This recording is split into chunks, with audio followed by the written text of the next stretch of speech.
Sudah hampir 10 tahun Wan bekerja sebagai seorang pemandu lori.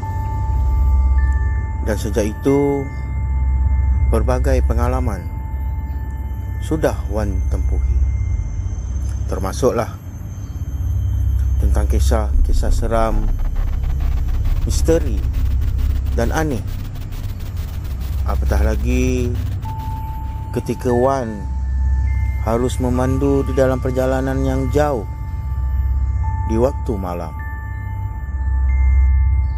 Sudah menjadi kebiasaan bagi Wan apabila harus menjalani perjalanan yang jauh, beliau akan memandu pada waktu malam dan menggunakan jalan-jalan kampung, memandangkan ianya lebih menjimatkan masa. Selain itu, Wan rasa kalau ia melalui jalan kampung akan membuatkan dia tidak bosan dan boleh melihat kawasan persekitaran.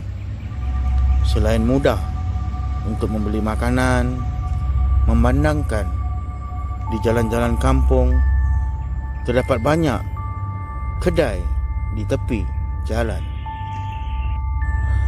Seperti biasa, ketika Wan ditugaskan menghantar barang dari Kelang ke Pulau Pinang, Wan menggunakan jalan kampung melalui Sabak Bernam, Tanjung Karang, Perak, Parit sebelum masuk semula ke Lebuh Raya di Cangkak Jering, Perak.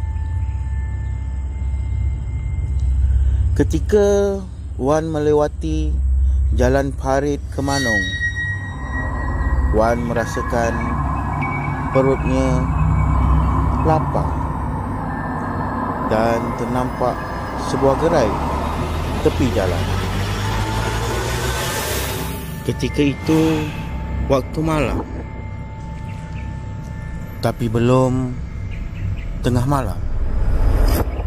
Banyak gerai masih dibuka, tetapi Wan tertarik dengan sebuah gerai yang menjual kuih muih dan makanan bergoreng.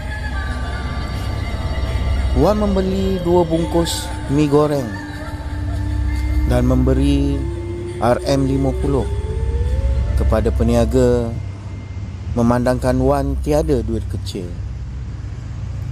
Selepas peniaga menyerahkan baki, Wan terus memasukkan duit tersebut ke dalam poket dan berlalu pergi untuk meneruskan perjalanan ke Pulau Pinang. Demi menjimatkan masa, sambil memandu, Wan menikmati mie goreng yang dibelinya tadi. Sebelum Wan masuk ke Lebuh Raya, jalan ke Cangkak Jering, Wan telah singgah ke sebuah stesen minyak untuk membuang air kecil. Setelah Wan meletakkan lorinya di stesen minyak, dan sebelum keluar daripada lori, Wan merasakan ingin menyimpan duit baki ketika dia membeli mie goreng tadi ke dalam beg duit. Tapi ketika Wan memasukkan tangan ke dalam poket, Wan terasa pelik. Macam ada benda lain yang berada di dalam poketnya. Dan dia merasakan itu bukannya duit. Apabila Wan menarik keluar tangannya daripada poket, yang keluar hanyalah 4 keping daun kering. Dan ketika itu Wan merasakan bulu romanya berdiri, meremang. Dan Wan juga merasakan tidak sedap hati dengan mie goreng yang dimakannya tadi.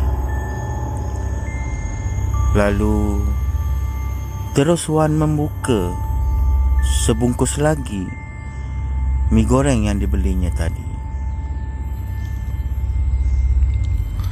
Dan Wan agak terkejut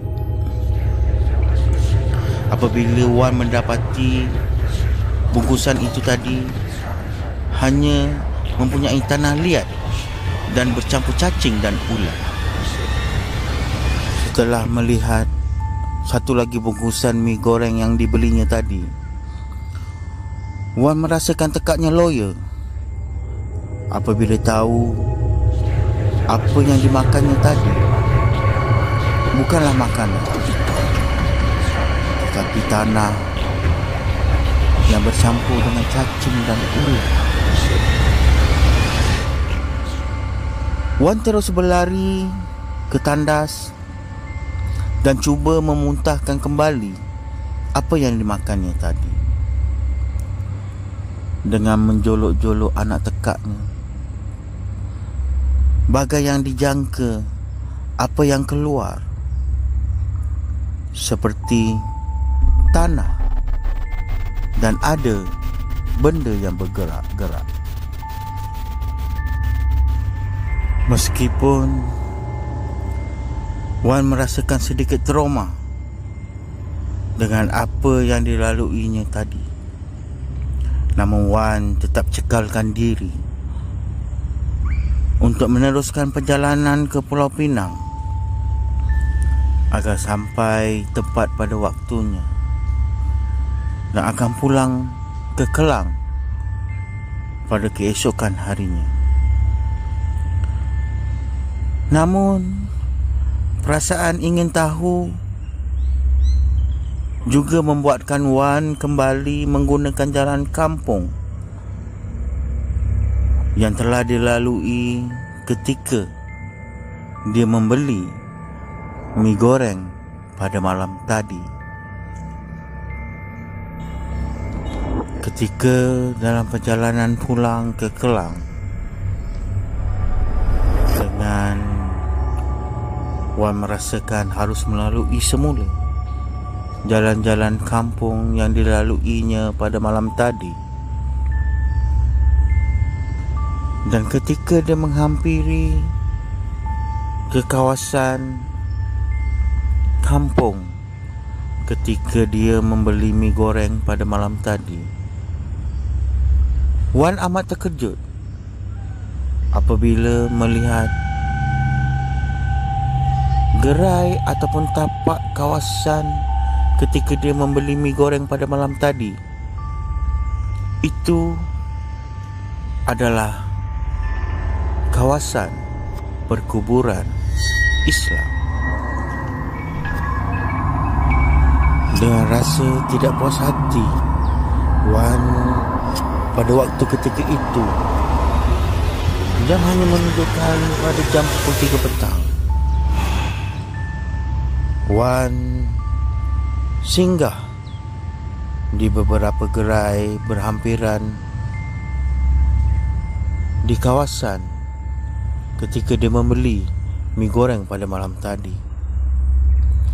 Dan Wan bertanyakan pada penduduk kampung di situ dan juga pemilik gerai mengenai peristiwa misteri malam tadi ketika dia membeli mie goreng di kawasan tersebut.